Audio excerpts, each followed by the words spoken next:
오늘은 그리스도인의 명절이라는 제목으로 하나님의 말씀 전하도록 하겠습니다. 이 명절이 되면 그동안 떨어져 있던 가족들이 오랜만에 한자리에 모여서 정담을 나누고 대화를 하고 또 즐거운 시간을 보내게 됩니다. 그렇게 좋은 시간을 보내기 위해서 명절에 무엇을 먹을까, 또 무엇을 할까, 또 어디를 갈까 고민을 하죠. 요즘은 명절에 해외여행도 많은 사람들이 떠나는 것을 볼 수 있습니다. 긴 연휴 기간 동안 그동안 가지지 못했던 휴식의 시간을 갖는 것이죠. 하지만 또 어떤 분들에게는 이 명절이 부담이 되기도 합니다. 아직 믿음 안에서 하나 되지 못한 가정들은 명절에 제사 문제로 또 신앙적인 갈등의 문제로 또 고민을 하기도 합니다. 또 요즘은 명절 증후군이라고 해서 명절을 지내면서 받는 스트레스와 또 피로감으로 힘들어하기도 하고 때로는 이것이 가정 불화의 원인이 되기도 합니다. 그렇다면 성도들은 이 명절을 어떻게 지내야 될까요? 그리스도인인 우리는 명절을 지내는 데 있어서 믿지 않는 사람들과 좀 구별된 모습으로 지내야 하지 않을까라는 생각을 해보게 됩니다. 그래도 요즘은 많은 성도들의 가정이 명절에 예배를 드립니다. 교회에서 준비한 명절 예배 순서지를 가지고 가족들이 함께 예배 드리는 분들이 점점 많아지고 있습니다. 지난주에도 복사해 놨던 예배 순서지가 벌써 금세 없어져서 다시 복사해서 나누어 드렸습니다. 좋은 일입니다. 그런데 저는 여기서 더 나아가서 이 온 가족이 한자리에 모이는 이 기회를 살려서 이 명절에 신앙적인 의미를 좀 그 안에 담았으면 좋겠다 하는 생각을 해봅니다. 이스라엘 백성들이 이 절기를 지키는 모습 속에서 과연 오늘 우리를 사는 우리 성도들이 이 명절에 어떻게 하면 신앙적인 의미를 이 명절 안에 담을 수 있을까 한번 생각해 보려고 합니다. 그래서 명절은 하나님께 예배 드릴 뿐만 아니라 신앙적인 면에서도 온 가족들에게 유익한 시간을 갖는 그런 기회로 삼았으면 합니다. 그러기 위해서 먼저 이스라엘 백성이 어떻게 절기를 지켰는지를 살펴볼 필요가 있는데요. 이스라엘 백성이 지킨 이 명절들은 전부 하나님께서 명령하신 것들입니다. 그들이 6월절을 지키고 7.7절을 지키고 초막절을 지켰는데 일주일 동안 지켰습니다. 이러한 절기들은 모두 하나님이 그들에게 지키라고 명령하신 것들이죠. 6월절은 애굽에서 종살이하던 이스라엘 백성이 구원을 받은 것을 기념해서 지키는 절기이고 또 7.7절은 첫 번째 수확한 것들을 거두는 것에 대해서 수확에 대한 감사로 드리는 절기이고 또 초막절은 그들이 하나님의 구원하심으로 말미암아 약속의 땅에 들어와 평안히 거하게 된 것을 감사하여서 이제 가을 거지를 마치고 하나님께 감사함으로 드리는 절기이죠. 특별히 오늘은 6월절에 대한 말씀을 통해서 우리가 이 명절에 그리스도인들이 성도들이 어떻게 하면 이 명절을 신앙적인 의미를 담아서 지킬 수 있을 것인가에 대해서 함께 말씀을 생각해 보려고 합니다. 6월절은 말씀드린 것처럼 이스라엘 백성이 430년 동안 애굽에서 종살이 하던 중에 하나님께서 전적인 능력으로 그들을 구원해내신 것을 기념하는 절기입니다. 이스라엘 백성이 애굽에서 종살이할 때 하나님께서 그 애굽 사람들로부터 그들을 구원하시기 위해 10가지 재앙을 내리죠. 바로와 또 애굽에 10가지 재앙을 내리시고 마지막 10번째 재앙으로 장자의 죽음 재앙을 내리십니다. 이 장자의 죽음 재앙은 사람으로부터 짐승에 이르기까지 모든 첫 번째 난 것들은 다 죽는 그런 재앙이었습니다. 하나님께서 그 가운데 이스라엘 백성들에게는 문임방과 그리고 문임방과 좌우 설주에 어린 양의 피를 바르게 하심으로써 그 죽음의 사자가 넘어가게 하셔서 그들을 죽음의 재앙으로부터 건져내 주시고 또 더 나아가서 이스라엘 백성들을 애굽에서 내보내셔서 그들에게 약속하신 가나안 땅에 들어가게 하십니다. 이처럼 죽음의 사자가 넘어갔다라는 뜻의 이 6월절에 어린 양을 잡아먹고 또 하나님께 감사함으로 지키는 것, 이것이 바로 6월절의 유래입니다. 하나님은 모세에게 이 6월절을 지키라고 하시면서 이 예식을 행할 때 아들이 아버지에게 이 예식이 무슨 뜻입니까? 하고 물으면 이렇게 대답하라고 말씀하십니다. 이는 유월절 제사라 여호와께서 애굽 사람에게 재앙을 내리실 때에 애굽에 있는 이스라엘 자손의 집을 넘으사 우리의 집을 구원하셨느니라. 이렇게 말하라고 말씀하시죠. 즉 유월절을 지킬 때에 자녀들이 부모에게 왜 이 예식을 지킵니까? 우리가 왜 이 유월절을 지킵니까? 하고 물으면 부모는 하나님께서 애굽에서 그들을 건져내 주신 이 역사적인 사건들을 이야기하라는 것입니다. 설 명절에 우리 떡국 먹죠. 어린 시절 떡국을 먹으면서 부모님께 이렇게 물었습니다. 왜 우리 떡국 먹죠? 설날에는? 그랬더니 부모님이 이렇게 말씀하셨어요.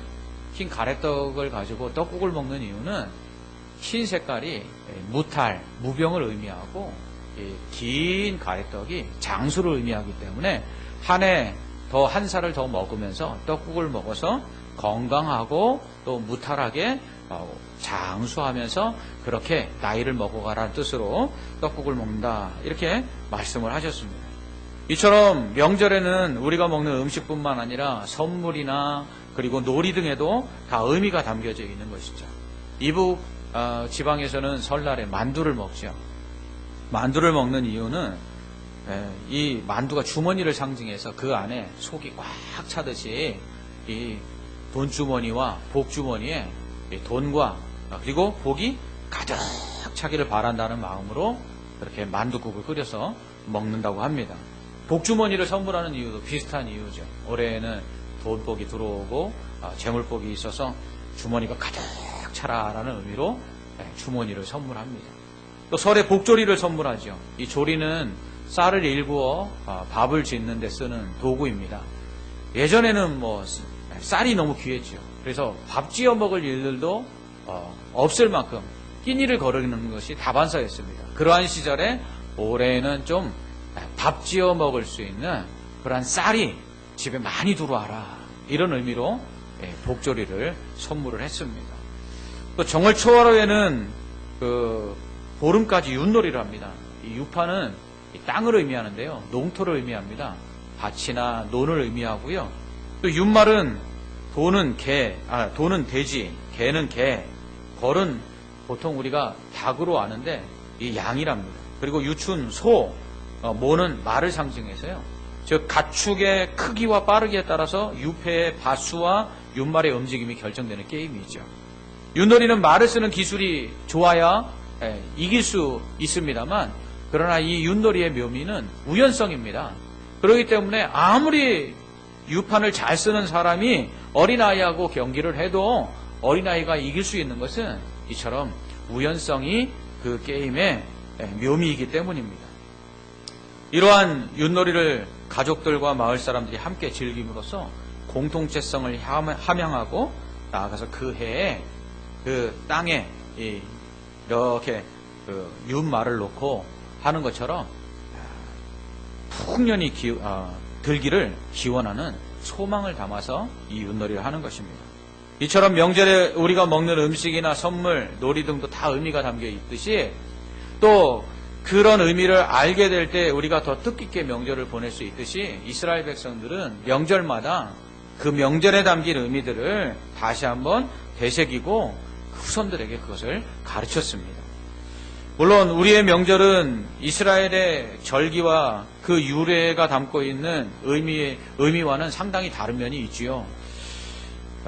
이스라엘의 명절인 6월절이나 77절, 초막절과는 달리 우리의 명절들은 신앙적이기보다는 세속적인 의미를 더 많이 담고 있습니다.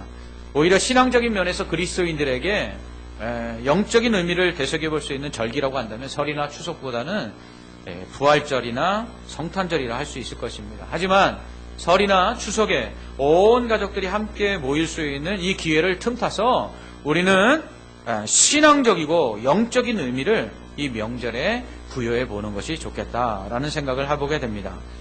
요즘 돌아가신 부모님의 제사 대신에 예배를 드림으로써 고인의 기일을 세속적으로 지내는 것이 아니라 신앙적으로 기념하고 있는 모습들을 보게 됩니다. 좋은 일이죠. 고인이 돌아가신 날을 기념하고 또 명절에 제사 대신에 예배를 드리는 일은 이 세속적인 의미를 가진 제사 대신에 우리 그리스도인들이 이러한 제사를 영적인 의미를 부여하고 또 신앙적으로 아름답게 승화한 일이라 말할 수가 있습니다. 하지만 이때 주의할 것이 있어요. 그것은 예배는 제사를 드리는 것처럼 드려서는 안 된다는 것입니다. 제사는 고인에게 드리는 것이죠. 그러나 예배는 하나님께 드리는 것입니다. 제사는 고인을 위해서 드리는 형식을 취하지만 결국 살아남아있는 산자들을 위해서 드리는 것입니다. 자손들이 복받으려고 드리는 것이죠. 그러나 예배는 온전히 사람을 위해서가 아니라 전적으로 하나님을 위해서 하나님께 감사하고 영광을 드리는 일입니다. 그러므로 제사는 죽은 사람과 산 사람을 위해서 드리는 사람을 위해서 드리는 반면 예배는 오직 살아계신 하나님만을 위해서 하나님께 감사하며 영광을 돌리는 그런 행위라는 것입니다. 그러므로 고인을 기억하며 예배를 드린다 할지라도 그것이 전적으로 하나님께 드리는 예배임을 우리는 잊지 말아야 합니다. 그러므로 고인이 비록 모범적인 신앙이나 존경할 만한 삶을 살았다 할지라도, 그래서 고인을 생각하면서 예배를 드린다 할지라도 고인을 높여서는 안 됩니다. 오직 하나님을 높이고 그렇게 고인이 모범적인 신앙과 그리고 존경할 만한 삶을 살게 하신 하나님의 은혜에 대해서 감사하고 하나님께 영광을 돌려야 되죠. 그렇지 않으면 하나님께 드리는 예배가 아니라 사람에게 드리는 제사와 별반 다를 게 없는 거예요. 예배를 드리지만 그것은 예배가 아니라 제사가 되어버리는 것이죠. 그래서 추도 예배나 추모 예배라는 말이 성경적으로 옳지 않다라고 말씀드린 이유도 사람을 생각하며 사람을 추억하며 예배를 드리는 것 자체가 옳지 않기 때문입니다. 사람을 추억하고 사람을 기억하며 드리는 예배는 예배가 아닙니다. 오직 예배는 하나님을 기억하고 하나님께만 드려야 하기 때문이죠. 물론 고인의 신앙과 모범적인 삶을 본받기를 원하는 마음으로 우리도 그렇게 신앙생활 잘해보자 하는 마음으로 예배를 드린다 그러면 이것은 좋은 일입니다. 하지만 기일이나 또 제사를 드리는 차례를 드리는 이 명절에 예배를 돌아가신 부모님께 예를 갖추는 것 같고 예배를 드리면 자손들이 잘 될 것 같은 이건 유교적인 어떠한 습성을 가지고 그러한 관습에서 벗어나지 못한 상태로 예배를 드린다면 이것은 예배가 아니라는 것입니다. 어떤 분들이 그래요. 제사 대신에 예배를 드리는 게 좋은 것 같지만 그 예배를 제사처럼 드리는 분들이 계세요. 그래서 그 예배를 드리면 부모님들에게 예의를 갖추는 것 같고 또 그래야지만 자손들이 잘 될 것 같아서 그래서 제사 대신에 예배를 드리는 것이죠. 그것은 예배가 아닙니다. 그것은 변형된 제사에 불과하다는 것입니다. 그러므로 우리는 이 고인을 생각하면서 우리 부모님들을 위해서 생각하면서 예배를 드릴 때에 우리는 이것이 유교적인 관습과 습성에서 벗어나서 다른 영적인 의미를 부여하여 하나님 앞에 예배 드려야 된다는 것입니다. 명절도 마찬가지입니다. 새로운 한 해를 시작하는 의미로 지키는 이 설 명절에 우리는 신앙적인 의미를 담아야 되겠죠. 당연히 새해에도 복을 받아야 합니다. 성도도 복을 받아야 해요. 그렇다고 우리 성도들이 무슨 동해에 떠오르는 일출을 보면서 복을 빌겠습니까? 떡국 먹고 무탈 무병하여 장수하기를 기원하겠습니까? 복주머니와 복조리를 주면서 복 받으라고 하겠습니까? 아닙니다. 그리스도인들은 그리스도인답게 이 명절을 지켜야 한다는 것입니다. 그러기 위해서는 이스라엘 백성들이 절기를 지키는 모습 속에서 어떻게 그 절기에 영적인 의미들을 담고 신앙적인 교훈들을 담아서 그것을 지켰는가 지켜볼 필요가 있습니다. 먼저 이스라엘 백성은 절기 때마다 절기의 의미를 되새겨 봤습니다. 그것은 바로 하나님의 은혜입니다. 그들은 자녀들에게 왜 절기를 지키며 예식을 행하는지에 대한 그 의미를 가르쳤습니다. 6월절에는 출애굽할 때 하나님께서 장자의 죽음 재앙 가운데서 그들을 건져내시고 어린 양의 피로 말미암아 그 죽음의 사자가 넘어가서 그들이 살게 되었다는 것을 가르쳤습니다. 그리고 그러한 6월절을 통해서 하나님의 구원이 이스라엘 백성에게 임하여 430년 종살이하던 그 삶에서 벗어나 해방되어 자유를 얻고 하나님이 약속하신 가나안 땅에 적과 꿀이 흐르는 땅에 들어오게 되었음을 다시 한번 상기했습니다. 또한 77절에는 파송한 첫 곡식을 수확하게 하신 하나님의 은혜를 기억하면서 감사하며 그것을 지켰습니다. 하나님의 은혜가 아니면 우리가 씨 뿌리고 아무리 물 주어도 자라나게 하시는 하나님이 아니시면 얻을 것이 없다는 것을 기억하고 감사하며 자녀들에게 그것을 가르칩니다. 초막절에는 하나님께서 이스라엘 백성들을 인도하사 이 약속의 땅 가나안에 들어오게 하지 아니하셨다면 지금도 저 광야에서 뜨거운 때압변 아래 그리고 추운 그 광야의 추위 속에서 벌벌 떨며 그렇게 고생하며 천막 속에서 초막 속에서 살았을 텐데 하나님의 은혜로 지금 이 가나안 땅에 들어와 이렇게 편안한 집에서 거하고 풍성한 소출을 거두게 되었다는 것을 그들이 기억하고 감사하며 그것들을 자손들에게 가르쳤습니다. 이처럼 이스라엘 백성은 절기마다 명절마다 하나님의 은혜를 기억했습니다. 그들은 명절마다 과거를 되돌아보았어요. 과거에 하나님께서 베푸신 은혜. 그리고 그 과거에 베푸신 은혜가 현재 누리고 있는 하나님의 복임을 감사했습니다. 더 나아가서 과거에 그렇게 은혜를 베푸신 하나님께서 현재 우리에게 주신 그 복이 미래에도 계속될 것을 그들은 소망했습니다.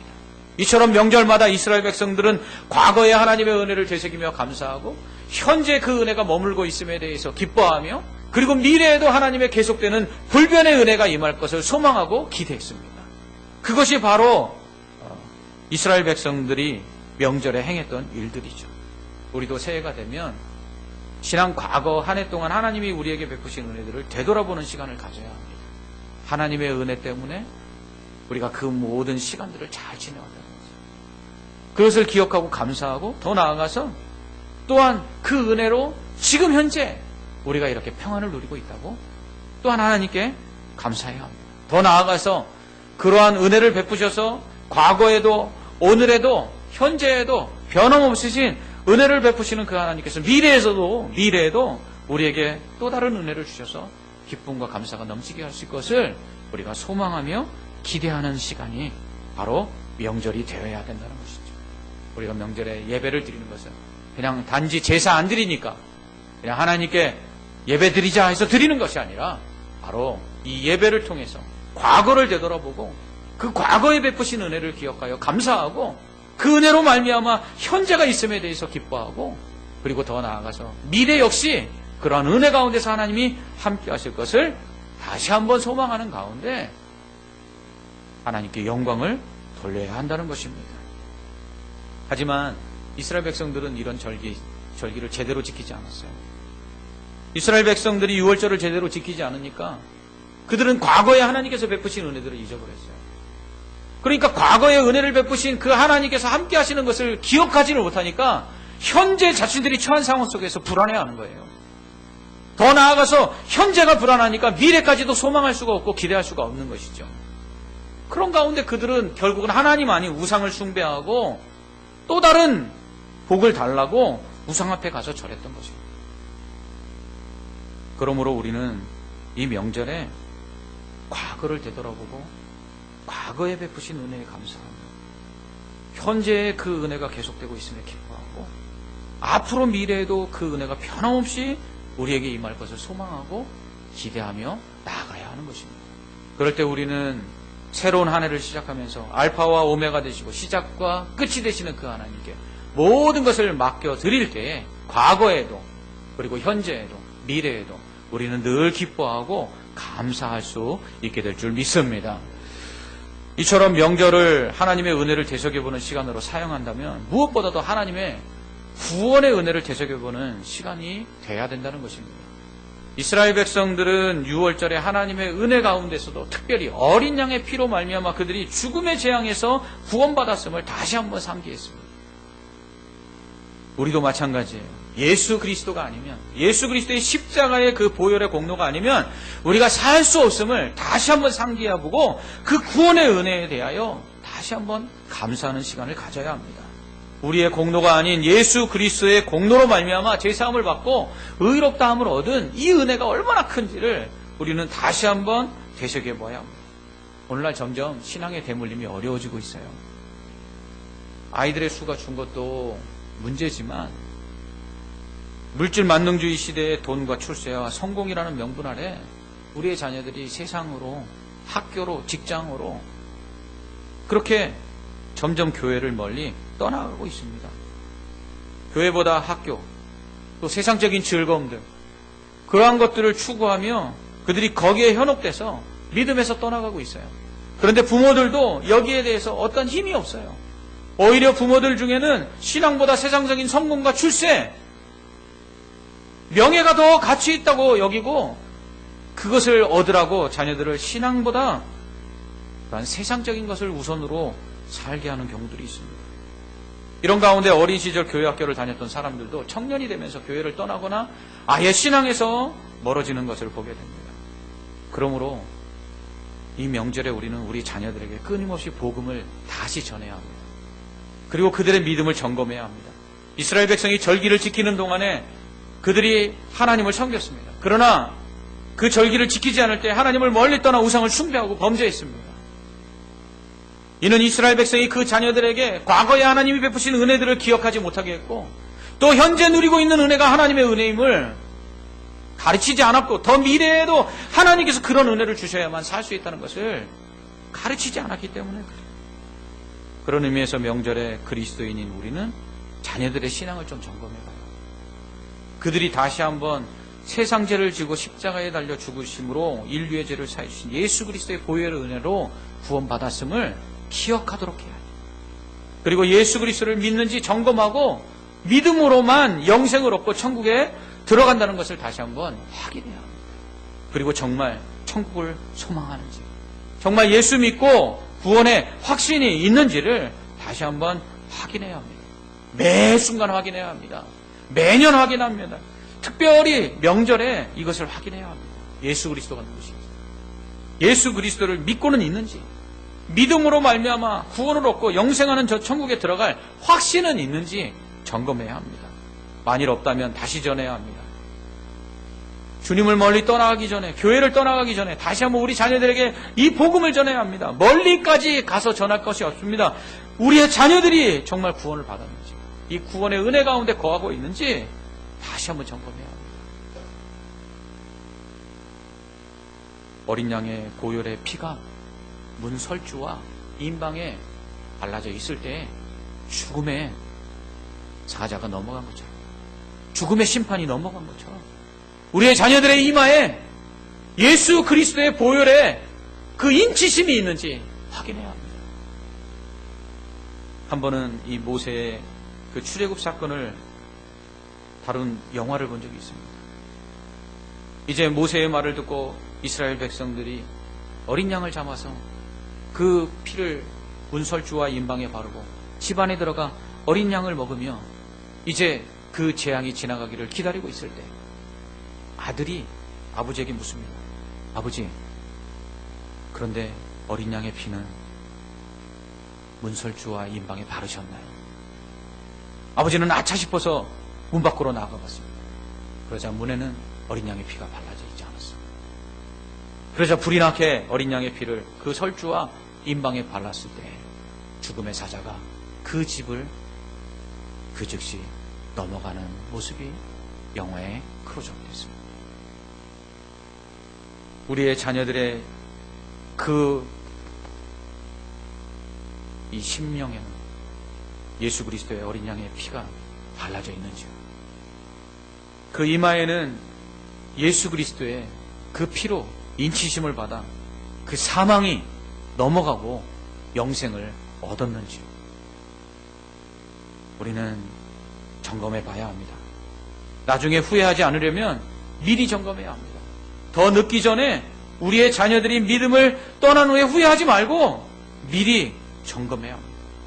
명절에만이 아니라 매일 매순간 점검해야 합니다. 저는 가끔 우리 딸에게 그렇게 묻습니다. 예수 믿니? 기도는 하니? 천국에 갈 확신은 있니? 저는 종종 묻습니다. 왜요? 목사의 자녀들이 믿음에서 떠난 것을, 믿음 없는 삶을 사는 것을 너무 많이 봤기 때문에 그렇습니다.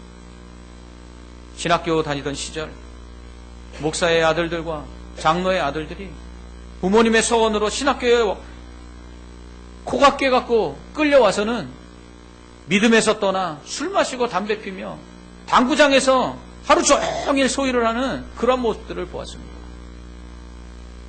목사의 자녀라고 예외가 아닙니다. 어린 양의 피가 그 이마에 인쳐지지 않으면 구원을 받을 수가 없습니다.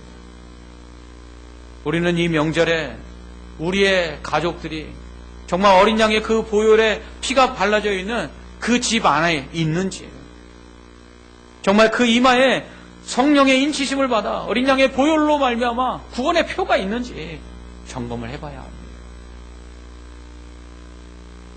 저 천국에 갔을 때 영적인 이상가족 되셔야 되겠습니까? 우리의 사랑하는 가족들 중에 지옥에 가서 고통받는 모습을 저 천국에서 지켜봐야 되겠습니까? 그러므로 이 명절 우리는 하나님 베푸신 구원의 은혜를 다시 한번 점검해야 합니다. 나아가서 명절은 그런 하나님의 은혜를 되돌아보고 미래에 대한 소망을 가질 수 있도록 우리 다음 세대에게 그것을 전하는 시간이 되어야 합니다. 설 명절에 우리의 자녀들이 세뱃돈을 얼마나 탈 수 있을까? 이거 세지요. 그런데 우리 자녀들에게 올 한 해 하나님이 주시는 은혜는 얼마나 클까를 세어볼 수 있는 그런 사람이 되도록 만들어야 되지 않겠습니까? 6월절에 430년 동안 애굽에서 종살이하던 이스라엘 백성들을 하나님의 전적인 능력으로 구원하여 주신 이야기를 아버지로부터 들으면서 그 자녀들은 어떤 생각을 했겠습니까? 당시에 애굽은 여전히 강대국이었습니다. 야, 저렇게 강한 애굽에서 어떻게 하나님이 우리 백성들을 구원해내셨을까? 그렇다면 애굽에서 우리를 해방하여 자유를 얻게 하시고 구원하신 하나님께서 지금 우리 주변에 있는 많은 강대국들 속에서도 여전히 살게 하실 거야. 그런 생각하지 않았겠습니까? 가끔은 미래에 대한 불안이 저를 엄습할 때가 있습니다. 그러나 그때의 과거를 다시 한번 되돌아봅니다. 야, 옛날에는 정말 더 못 살았는데, 옛날에는 정말 소망이 뭐야? 소망이라는 이야기를 할 수가 없었는데, 저는 대학 시절 대학교를 가니까 선생님들과 교수님들이 계속해서 비전에 대한 이야기를 해요. 근데 저는 비전이란 말을 이해를 할 수가 없었어요. 아니, 오늘 하루도 당장 먹고 살기가 급급했던 저에게는 1년 뒤, 2년 뒤, 10년 뒤를 이야기한다는 건 너무나 먼 이야기고 그거는 상상할 수 없었던 이야기입니다. 하루하루를 살아가는 것이 저에게는 최선이었습니다. 그런데 하나님께서 베푸신 그 은혜들을 되돌아보면서 현재 내가 벗어날 수 없고 내 힘으로는 극복해낼 수 없는 상황 속에서도 그 하나님의 은혜와 능력을 의지하고 미래를 기대하고 소망할 수가 있는 것이죠. 어린 시절 먹을 것도 없고 쓸 것도 없을 때에 번번이 어머니께서 조금 먹을 것이 생기고 쓸 것이 생기면 이렇게 말씀하셨어요. 하나님의 은혜로 하나님이 또 채워주셨고, 늘 언제나 먹을 것이 떨어지고 또 쓸 것이 없을 때마다 어머님은 늘 기도하셨고 우리들에게 기도하자고 하셨습니다. 그리고 나면 어김없이 먹을 것이 생겼고 필요한 것들이 채워졌습니다. 그때마다 어머님은 늘 말씀하셨습니다. 하나님의 은혜로 오늘도 이렇게 우리에게 필요한 것들을 채워주셨다라고 말씀하셨어요. 그러한 삶을 살면서 늘 어렵고 힘들 때마다 기도하였습니다. 하나님께 기도하면 번번이 하나님께서 그러한 환난과 고난 속에서 우리를 건져내 주셨습니다. 우리의 자녀들에게 그거를 가르쳐야 되지 않겠습니까? 앞날이 불투명하고 미래가 불투명하고 불안해서 자녀를 낳을 수 없는 시대,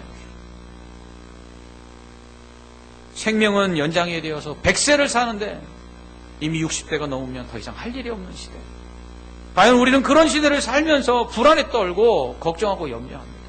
그때 우리는 하나님의 은혜가 우리에게 얼마나 큰지를 다시 한번 돌아봐야 합니다. 그리고 그것을 이 불안에 떨고 있는 시대를 살아가는 우리 자녀들에게 가르쳐야 합니다. 하나님의 은혜로만 살 수 있다. 하나님이 과거에도 그렇게 행하신 것처럼 지금 우리를 살게 하시든 미래에도 그렇게 살게 하실 것을 가르쳐야 합니다. 그럴 때 우리는 불안하지 않으면 우리는 오히려 이 염려와 근심과 걱정할 수밖에 없는 세대 가운데 기쁨을 가지고 감사하며 살아갈 수 있는 사람들이 될 수 있습니다. 그러므로 올 한 해 새해를 시작하는 이 명절에 하나님의 은혜가 얼마나 우리에게 큰지를 다시 한번 되새기고 그 은혜에 대해서 감사하고 그리고 그 은혜가 계속될 것을 소망하는 우리 모두가 되기를 주님의 이름으로 축원합니다. 그러기 위해서 저는 올해부터는 기도 제목을 적어놓은 목록을 책으로 좀 만들어 보려고 합니다. 그래서 기도하기 시작한 날, 또 응답받은 날, 그리고 응답받았을 때의 은혜와 감동들에 대해서 기록해 보려고 합니다.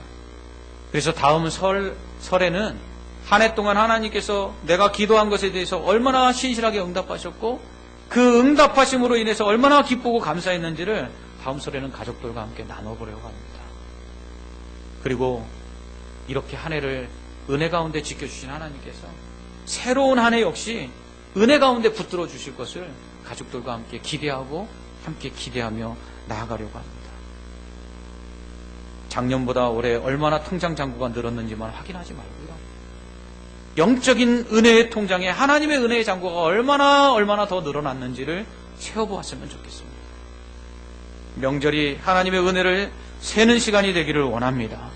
하늘을 두루마리 삼고 바다를 먹물 삼아도 다 기록할 수 없는 하나님의 은혜라고 고백은 하는데 과연 우리는 한 해 동안 하나님의 은혜를 얼마나 받아 누렸습니까? 그것들을 다시 한번 점검하고 과거에 주신 그 은혜가 오늘 현재를 있게 하고 그 현재가 또한 미래와 연결되어 계속되는 하나님의 은혜 가운데 기대하고 소망하며 나아갈 수 있다는 기쁨과 감사가 이 명절에 우리 사랑하는 성도들의 가정에 임하기를 주님의 이름으로 축원합니다. 세상 사람들은 세상의 것들을 세워보는 동안에 우리는 영적인 것들을 세워보고 하나님의 은혜를 세워보고 하나님의 그러한 은혜와 복이 우리의 가정과 삶 가운데 특별히 우리 자녀들에게 더욱더 넘쳐나기를 바라는 소망의 시간이 이 명절 되기를 주님의 이름으로 축원합니다. 아멘. 기도하겠습니다. 하나님 아버지 감사합니다. 새해를 시작하고 어느덧 한 달이 지났습니다.